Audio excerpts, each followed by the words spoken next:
প্রিয় শ্রোতা বন্ধুরা নমস্কার, আমি তরুণ। আপনারা সবাই আমার ভালোবাসা নেবেন।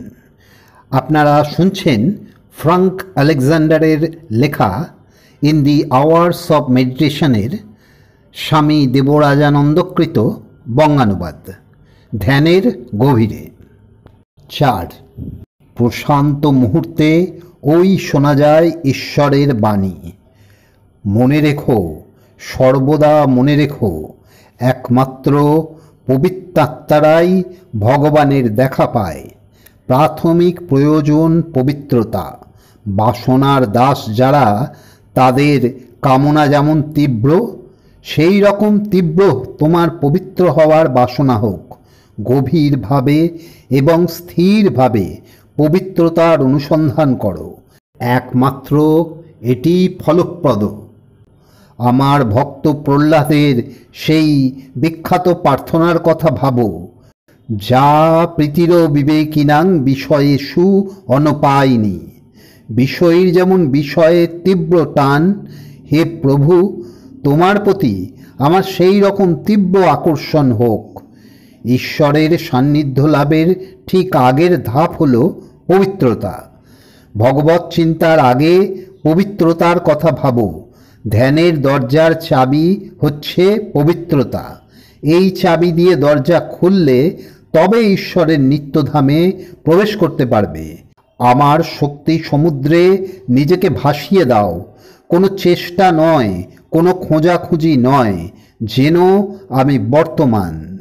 আমাতে সম্পূর্ণ শরণাগত হলে এই জ্ঞান তোমাকে ত্রাণ করবে। কোনো ভয় নেই তোমার। তুমি না আমাতেই বিরাজ করছো, আমি না তোমাতেই বিরাজ করছি। মানুষ যাকে পরমাকাঙ্ক্ষিত বলে ভাবে, সে সমস্তই চলে যায়। মৃত্যুর হাত সর্বত্র প্রসারিত। জীবনের সমস্ত রূপ সে গ্রাস করে। আত্মা ছাড়া আর সবই মৃত্যু আর পরিবর্তনের বাঁধনে বাঁধা। এটি যেন, এটি জানার পদ্ধতি হলো পবিত্রতা। পবিত্রতা হলো ভিত্তিভূমি। পবিত্রতা থেকে আসে অভয়, আসে মোক্ষ, আসে স্বরূপ উপলব্ধি। সে স্বরূপ বস্তুত আমি। আসুক ঝড়, কামনা যখন দহন করে, মন যখন বিক্ষিপ্ত হয়, তখনই আমাকে ডেকো, আমি শুনতে পাবো। কারণ আমার ভক্ত বলেন, আমি পিঁপড়ের পদধ্বনিও শুনতে পাই। আমি তোমার কাছে ছুটে আসব। আমাকে যে আন্তরিকভাবে চায়, আমি তাকে ত্যাগ করি না। আমাকে স্মরণ করো, শুধু আন্তরিকভাবে নয়, অবিচলিতভাবেও। আমি বিশ্ব নই, বিশ্বের পশ্চাতে যে আত্মা, আমি তাই। বিশ্ব জগৎ আমার কাছে সব মাত্র। আমার সম্পর্ক মাত্র আত্মার সঙ্গে। বস্তুর বাইরের রূপ দেখে প্রতারিত হয়েও না। দিব্য ভাবের অধিষ্ঠান রূপে নয়, চিন্তায়ও নয়। দিব্য ভাব হল শুদ্ধ, বুদ্ধ, মুক্ত, আনন্দঘন, অরূপ, অচিন্ত চৈতন্য স্বরূপ। যে চৈতন্যে কোনো কলঙ্ক নেই, পাপ নেই, বন্ধন নেই, সীমা নেই। হে আত্মা, অন্তরের অন্তঃস্থলে তুমি সেই। এই উপলব্ধি তোমার ঘটবে, ঘটবেই ঘটবে। কারণ জীবনের নিশ্চিত লক্ষ্য যে এটি। যেন মনে রেখো, আমি তোমার সঙ্গে আছি। তোমার সমস্ত দুর্বলতার কাছে আমি শক্তি। তোমার সমস্ত পাপের কাছে আমি ক্ষমা। তোমার আমাকে খোঁজার ব্যাপারে আমি প্রীত। আমি তোমার আত্মা, তোমার আত্মাই আমি। আত্মার আর সব চিন্তা সরিয়ে ফেলো, কারণ আমার আত্মা থেকে তোমার আত্মা কোনোভাবে পৃথক। এই চিন্তাতেই যত দুর্বলতা আর পাপের অধিষ্ঠান। হে জ্যোতির্ময়, ওঠো, জানো আমি তোমার আত্মা, আমি তোমার আত্মা। আমার সান্নিধ্যে পৌঁছাবার পথ হল পবিত্রতা। এতেই তোমার মুক্তি। হরি ওং তৎসৎ। শান্তি শান্তি শান্তি। 5. গুরুরূপী ঈশ্বরের বাণী। দেখো, আমি তোমার সঙ্গে সর্বদা আছি। তুমি যেখানেই যাও না কেন, আমি তার আগেই সেখানে হাজির। তোমার জন্যই তো আমার জীবন। আমার অনুভূতির ফল তোমাকে উত্তরাধিকার সূত্রে দিয়ে যাই। তুমি আমার হৃদয়ের ধন, নয়নের মণি।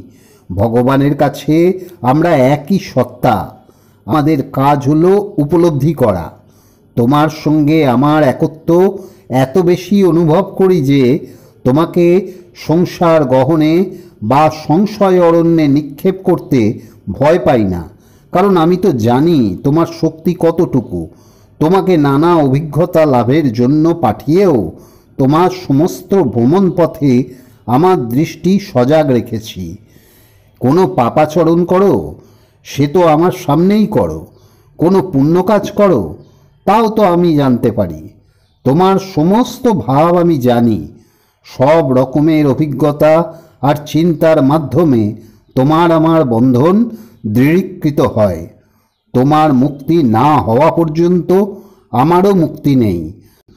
তুমি তো অপর আরেকটি রূপে আমারই আত্মা। আমার দৃষ্টির সঙ্গে তোমার দৃষ্টি যত মিশে যাবে, তত বেশি আমরা আধ্যাত্মিক একত্ব উপলব্ধি করতে পারব। এরই নাম দিব্য জীবন। পৃথক ব্যক্তিসত্তার আবরণ খুলে যায় আর বোঝা যায় তুমি আমার আত্মা, আমি তোমার আত্মা। এত ঘনিষ্ঠ এ বন্ধন। মৃত্যু এবং বিচ্ছেদের কোনো হাত নেই তোমার আমার সম্পর্কের মাঝখানে। তুমি অনেক দূরে জন্মালেও, আমার বাহ্য রূপের সঙ্গে তোমার পরিচয় না ঘটলেও, তুমি আমারই একান্ত আপনার। আমার রূপ দেখা আর শিষ্যত্ব গ্রহণ করা এক নয়। আমার ইচ্ছা ধরতে পারার ওপর শিষ্যত্ব নির্ভর করে। যে জাল ফেলেছি তার থেকে বার হয়ে যাওয়ার সাধ্য তোমার নেই। আমার কি ইচ্ছা তা জানো। প্রভু আমায় যে শিক্ষা দিয়েছেন, আমি তাই তোমাতে সঞ্চারিত করেছি। সেটি অনুসরণ করো। আমার যা দর্শন হয়েছে, তুমিও তাই দর্শনের অধিকারী হও। এর দ্বারাই তোমার আমার একত্ব অধিকতর প্রতিষ্ঠিত হবে। সহস্র সহস্র জন্মে দেহধারণের সময় তুমি যদি আমার কাছাকাছি থাকো, তাতেও তোমার আমার একত্ব এর থেকে বেশি প্রতিষ্ঠিত হবে না। আমার চিন্তা এবং ইচ্ছার প্রতি অবিচলিত ভক্তির ওপরই শিষ্যত্ব নির্ভর করে। আমাদের উভয়ের মধ্যে অপরিমিত ভালোবাসা আছে। তুমি শান্তিতে থাকো। গুরু শিষ্যের সম্পর্কের বন্ধন বজ্রের থেকেও দৃঢ়, মৃত্যুর থেকেও শক্তিসম্পন্ন। কারণ তাঁরা যে অপার প্রেম এবং দিব্য সর্বশক্তিময়ী ইচ্ছায় বাঁধা। ওম তৎসৎ। শিষ্যের স্বপ্রশংস এবং স্বধন্যবাদ উত্তর। হে আমার প্রভু, আমার ঈশ্বর, আমার সর্বেশ্বর্বা, আমি তো এইরকমই শিক্ষা পেয়েছি। গুরুই ঈশ্বর। তিনি চান দিব্য সত্তায় মিশে যেতে। তাঁর দৃষ্টি ঈশ্বর দৃষ্টি। আমার আত্মার মুক্তি সাধনে তাঁর অক্লান্ত চেষ্টা। গুরুর চোখ দিয়ে দেখে আমিও তাঁর মতো দৃষ্টিসম্পন্ন হয়েছি। সত্যিকারের ভালোবাসা মৃত্যুর থেকেও মজবুত, জন্মের থেকেও মজবুত। জন্ম মৃত্যু আমাকে তাঁর সান্নিধ্য থেকে বিচ্ছিন্ন করতে পারে? আমি কি বলি? মিথ্যা। গুরুই তো ঈশ্বর। আমি কি কখনো ঈশ্বর থেকে বিচ্ছিন্ন হতে পারি? তাঁর নাম নিয়ে অন্ধকারের সমুদ্রে সংগ্রাম করতে করতে জ্ঞান ও জ্যোতিষ সমুদ্রে নিরাপদে পৌঁছে যাব। ভ্রান্তি অরণ্যে নির্ভয়ে হেঁটে চলব, কারণ তিনি আমার সমস্ত লক্ষ্য করছেন। যদি পড়ে যাই, তিনিই আমাকে তুলবেন। চলার পথে কাঁটা আছে, ভয় কি? কাঁটা তিনি সরিয়ে দেবেন। সংশয় আর প্রলোভনরূপ বন্য জন্তু আক্রমণ করলে তিনি তাদের মেরে ফেলবেন। হয়তোবা তিনি আমাকে তাদের পথে পড়তে দেবেন। তাদের সঙ্গে লড়াই করিয়ে আমার নিজের শক্তি যাতে আমার মধ্যে প্রকাশিত হয় দেখবেন। নিজেকে সম্পূর্ণ পরীক্ষা না করা পর্যন্ত তার শক্তি সম্বন্ধে ধারণা হবে কিভাবে? জন্ম এবং মৃত্যু ব্যাপারটা আমার কাছে কিছুই নয়। সমস্ত সীমাবদ্ধতাকে ছিঁড়ে ফেলে দেব, সমস্ত বন্ধনের অতীত হয়ে যাব, তার মধ্যে দিব্য ভাব দেখব। সেই একই সত্তা যা আমার মধ্যে, তা আমার গুরুর মধ্যেও বিদ্যমান। গুরুদেব, আপনি সূর্য, আমি আপনার কিরণ। কখনো বা আমি সূর্য, আপনি কিরণ। উপনিষদের মহতী বাণী তত্ত্বমসি, তুমি সেই, আপনার ক্ষেত্রেও প্রযোজ্য, আমার ক্ষেত্রেও প্রযোজ্য। আহা, কি অনুচ্চার্য একত্বের ভাব! গুরুকে গুরুরূপে প্রণাম, গুরুকে ঈশ্বর রূপে প্রণাম। হরি ওম তৎসৎ। তত্ত্বমসি। অহং ব্রহ্মাস্মি। 6. ধ্যানের সময় আত্মার স্বগতোক্তি। নীরবতায় শান্তির অধিষ্ঠান। শান্তি পেতে হলে তোমাকে দৃঢ় হতে হবে। ইন্দ্রিয়ের কোলাহল যখন ত্যাগের নিস্তব্ধতায় ডুবে যায়, তখনই নীরবতা আসে। জগতের মরুভূমিতে তুমি এক পথিক, পথের ধারে বিনষ্ট হবার ভয় আছে, তাই দেরি করো না। সচ্চিন্তার রথ সাজিয়ে নাও, জ্বলন্ত বিশ্বাসরূপ জল ভরে নাও। মরীচিকা থেকে সাবধান হও, তোমার লক্ষ্য সেখানে নয়। বাইরের আকর্ষণে ঠকে যেও না। সব কিছু ত্যাগ করে সেই পথে চলো যে পথ তোমার অন্তর্দৃষ্টির নির্জনতায় নিয়ে যায়। বহুত্বের জালে আবদ্ধ যারা, তাদের অনুসরণ করো না। যে পথে সাধুরা এককভাবে এবং পৃথকভাবে হাঁটেন, সেই একত্বের পথে চলো। সাহসী হও। প্রারম্ভিক প্রচেষ্টাতেই জয়লাভ হয়। এধার ওধার করো না, পবিত্রতায় ডুব দাও। ঈশ্বর সমুদ্রে একবার ডুব দাও, লক্ষ্য দেবত্ব লাভ। হে জ্যোতির্ময় সত্তা, তোমার কোনো বিকল্প নেই। তাড়াতাড়ি করো, নইলে পশ্চাতে হবে। ধর্মীয় কান্তিকতা আর দৃঢ় বিশ্বাসকে চাঙ্গা করে তোলো। প্রয়োজন হলে নিজেকে গুঁড়িয়ে ফেলো। তোমার পথে যেন কোনো বাধা দাঁড়াতে না পারে। দৈবাৎ লক্ষ্যে পৌঁছনো তোমার উদ্দেশ্য নয়। আত্মার শক্তিতে শক্তিমান হয়ে নিশ্চিত চিত্তে এগিয়ে চলো। তোমার লক্ষ্য সেই নিত্য বস্তু। তুমি নিত্য স্বরূপ। মুক্ত হও, মুক্তি লাভ করো। আত্মবোধের সমস্ত ভাষায় শক্তির চেয়ে মূল্যবান শব্দ আর নেই। আদিতে, অন্তে এবং সর্বদাই শক্তি সম্পন্ন হও। স্বর্গ বা নরকের, দেব বা দানবের কোনো ভয় নেই। এগিয়ে চলো, তোমাকে কেউই হারাতে পারবে না। ঈশ্বর স্বয়ং অবশ্যই তোমার সহায় হবেন, কারণ তোমার ভেতরেই যে তিনি আছেন।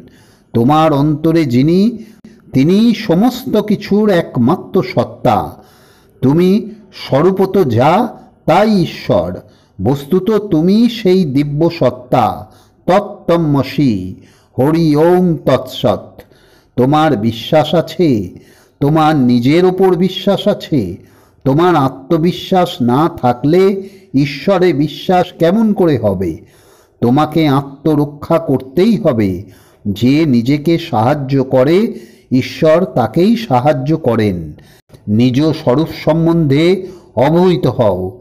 তোমার আধ্যাত্মিক জীবনের মান অনুসারে এটি ধারণা করো। তুমি দেহ নও যেন, মনও নও তুমি। আত্মদর্শনের উপায় মনন, দর্শনই লক্ষ্য। চূড়ান্ত সত্য হল আত্মোপলব্ধি। শেষ নির্দেশ হল মানুষ, নিজেকে জানো, তোমার স্বরূপ উপলব্ধি করো। বিশ্বাস, বিশ্বাস, বিশ্বাস। বিশ্বাসের উপরই সব কিছু নির্ভর করছে। শুধু কথার কথা বিশ্বাস নয়, প্রত্যয়, যার অপর নাম দর্শন। সংশয়ই একমাত্র পাপ। বিশ্ববৎ সংশয়কে ঘৃণা করো। সবচেয়ে বড় দুর্বলতা হলো সংশয়। আত্মার সম্বন্ধে সংশয়ই হলো ঈশ্বর নিন্দা। কোনো কিছুকে ভয় করো না, এমনকি ঈশ্বরকেও নয়। ঈশ্বরকে মানতে হবে, ভয় করা চলবে না। তোমার নিজের স্বরূপকে তুমি কেমন করে ভয় পাবে? ঈশ্বর যে তোমারই আত্মাস্বরূপ। ঈশ্বর ব্যতীত আর কিছুই নেই।